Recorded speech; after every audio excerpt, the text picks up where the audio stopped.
જય શ્રી કૃષ્ણ। શું આપણું ભાગ્ય આપણા કર્મો પર આધારિત હોય છે? અમે અમારા કેટલાક લેખમાં વાત કરી છે કે ભગવાન નહીં પરંતુ માનવી પોતાનું ભાગ્ય જાતે જ બનાવે છે, પરંતુ આપણે આવું કેવી રીતે કરી શકીએ છીએ? તો આજના વિડીયોમાં કર્મ અને ભાગ્યને લગતી સારી વાતો કહીશું, જે તમારા જીવનમાં ઘણું તમને શીખવી જશે। જો માનવીને પોતાની રીતે દરેક કામ કરવા દેવામાં આવે તો તેનું પરિણામ શું આવશે? લોકો ફક્ત પોતાના વિશે જ વિચારશે અને પોતાના ખિસ્સા જ ભરશે અને આગળ વધી જશે। કોઈપણ રેસમાં એક વ્યક્તિ પહેલું આવે છે અને કોઈ બીજા નંબર પર। જો માનવી પોતાનું ભાગ્ય લખવાની તક આપવામાં આવે તો તે હંમેશા પોતાની જાતને જ આગળ રાખશે અને બીજાને પાછળ। તો આજના લેખમાં આપણે મનુષ્યના કર્મ વિશે જણાવીશું। શું ખરેખર આપણા કર્મ આપણું ભવિષ્ય સુધારે છે કે પછી બગાડે છે? આપણું ભાગ્ય આપણા કર્મો પર આધારિત, કર્મોનો ખેલ। તો આ બધું એક કર્મનો ખેલ છે।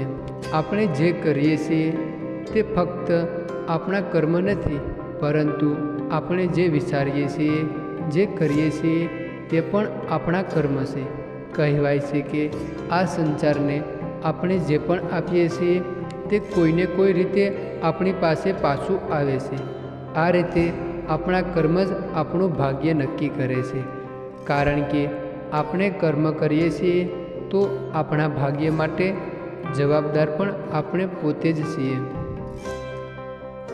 તો હવે આગળ, જો તમે કોઈને દુઃખ આપો છો તો ભવિષ્યમાં કોઈને કોઈ રીતે તે તમને પાછું મળશે, અને બીજી તરફ જો તમારા કારણે કોઈ ખુશ થાય તો એકના એક દિવસે તમારા જીવનમાં પણ ખુશીઓ જરૂર આવશે।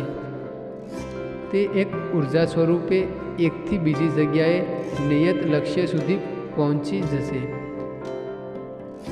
આપણું ભાગ્ય આપણા કર્મો પર આધારિત। જીવનમાં અનપેક્ષિત ઘટનાઓ, ભૂતકાળના કર્મોનું પરિણામ। શું તમે ક્યારેય વિચાર્યું છે કે કોઈ વ્યક્તિ અચાનક તમારી પાસે આવીને ઝઘડે છે? અથવા તો તમે ક્યારેય એ વાત પર ધ્યાન આપ્યું છે કે કેમ તમે કોઈ વ્યક્તિને ખૂબ પસંદ કરો છો અને કોઈ તમને સાવ જ નથી ગમતા? આ કર્મ છે। કોઈના કારણે કોઈને દુઃખ પહોંચે છે તો તે વ્યક્તિને પણ એવી મુશ્કેલીમાંથી પસાર થવું પડે છે। વ્યક્તિનો પ્રેમ કે ઘૃણા કોઈને કોઈ રીતે તેના સુધી પહોંચી જાય છે। એટલે જ કહેવાય છે કે આપણે જેને પ્રેમ કરીએ છીએ તે ભવિષ્યમાં ક્યારેક ને ક્યારેક આપણને પ્રેમ જરૂર કરશે। તેને કહેવાય છે ભાગ્યના રૂપમાં કર્મ।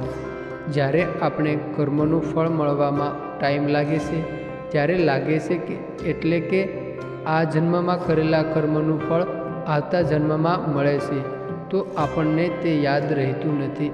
એટલે આપણા મનમાં સવાલ ઊભો થાય છે કે આખરે આવું કેમ? હવે આગળ, દ્રૌપદી શ્રી કૃષ્ણનો પ્રશ્ન। મહાભારતમાં જ્યારે કૌરવોએ દ્રૌપદીનું અપમાન કર્યું ત્યારે તે શ્રી કૃષ્ણ પાસે પહોંચ્યા અને સવાલ પૂછ્યો કે આ જઘન્ય અપરાધનો ભોગ તે જ કેમ બન્યા? દ્રૌપદીએ કહ્યું કે શું આ તેનું ગયા જન્મના કર્મનું ફળ છે કે જાહેર સભામાં તેની સાથે આ અભદ્ર વ્યવહાર થયો? આ સવાલનો કૃષ્ણએ સુંદર જવાબ આપ્યો। કૃષ્ણ ભગવાને કહ્યું કે આ પાછલા જન્મનું ફળ નથી, પરંતુ કૌરવોના એક ખરાબ કામનું ફળ છે, જેનાથી તેઓ પાપનો ભોગ બન્યા છે। તો આગળ, વિચારોથી કર્મ। આ વાત વિચારો પર પણ લાગુ પડે છે। જો તમે કોઈ વ્યક્તિને મનમાં જ ભાંડશો અને બહાર તેની સાથે સારો વ્યવહાર કરશો તો તમારી નકારાત્મક ઉર્જા સામેવાળા સુધી પહોંચશે અને તે તમને પસંદ નહીં કરે।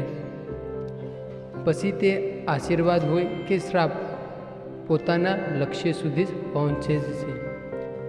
એટલે જ વિચારોના માધ્યમથી થતું પાપ પણ પાપ જ છે. આપણે બે પ્રકારે વિચારીએ છીએ, એક સારું અને એક ખરાબ. કેટલીક વાર આપણને પોતાના સારા ખરાબ કર્મનું ફળ ઝડપથી મળી જતું હોય છે, તો કેટલીક વાર જન્મો જન્મ પછી, દાખલા તરીકે કોઈ વ્યક્તિના ઘરે જઈએ અને તે વ્યક્તિ આપણી સાથે સારો વ્યવહાર ન કરે તો આપણે વિચારીએ છીએ કે આપણી કોઈ ભૂલ નથી. આપણે લાગે છે જે થઈ રહ્યું છે તે ભગવાનની ઈચ્છા છે, પરંતુ આપણે ભૂલી જઈએ છીએ કે એક પિતા પોતાના બાળકોને ક્યારેય દુઃખ નથી પાતો. આ બધું આપણા વિચારો, કર્મ અને વાણીના રૂપમાં થયેલા કર્મો હોય છે, જેમાં ક્યારેક ને ક્યારેક પાછા આવે જ છે. એવામાં માની લઈએ કે જો આપણી સાથે કશું ખરાબ થઈ રહ્યું હોય તો તેનું કારણ આપણે ખુદ જ છીએ, કારણ કે ક્યાંક ને ક્યાંક આપણે પણ કોઈની સાથે ખરાબ વર્તન કર્યું જ હશે, જેનું ફળ આપણને મળી રહ્યું છે. સાથે જ એ વાત પણ ધ્યાનમાં રાખવી જોઈએ કે આ ભૂલ આપણે ફરી ન કરીએ, કારણ કે આ વાતની શરૂઆત ક્યાંથી થઈ તે આપણને યાદ રહેતું નથી. એટલે આપણે પોતાના આસપાસ આવી ઉર્જા પેદા જ ન થવા દેવી જોઈએ કે જેનાથી બીજા કે અન્ય લોકોને તકલીફ પડી શકે. આપણું ભાગ્ય આપણા કર્મો પર આધારિત. શું બધું પૂર્વ નિર્ધારિત હોય છે? જેમ કે અમે તમને પહેલાં પણ કહ્યું કે આપણા કર્મ જ આપણું ભાગ્ય નક્કી કરે છે. પાછલા કર્મ અને તેના પરિણામને સ્વીકાર કરવા જોઈએ. સાથે જ ભવિષ્યમાં પણ આપણે સારા કર્મ કરતા રહેવું જોઈએ.